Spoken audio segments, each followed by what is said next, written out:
Okay, so if we look at these two setups, you can see on the left-hand side, kind of a wider stance, looking as though you're going to hit a full shot.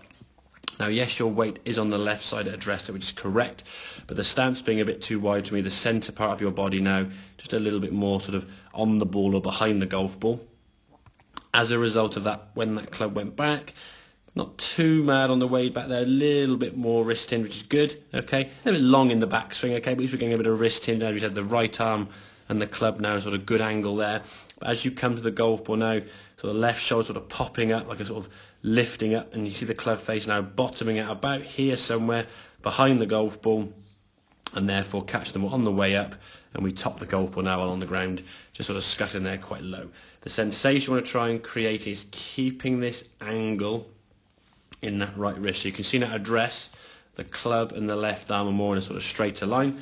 Feet a lot narrower, weight favouring the left side. Now when the swing goes back, we're going to maintain that angle in the right wrist. Now you felt as though your left arm was kind of pulling through as your body rotated, okay? So we can feel that, absolutely fine. As long as when we come back to the golf ball now, you can see a shorter backswing. As we come back to the golf ball now, that right wrist has maintained its angle at address. Therefore we come back to the golf ball now, we're striking the ball nicely, and the club then swinging through to target. As the left hip should move a little bit more out of the way. That's a little bit scoopy underneath, if truth be told, but it was a better movement overall with the takeaway being a bit shorter, and you're able to maintain that angle. So the arms can kind of swing through.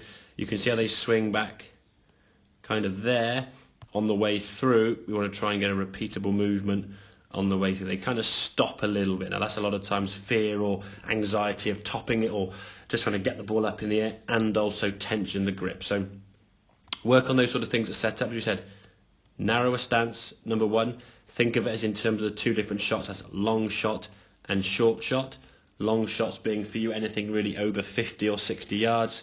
Short shots then 50, 40 yards and less. Once you've got yourself in a short setup position, weight favouring that left side, keep that weight there the whole time.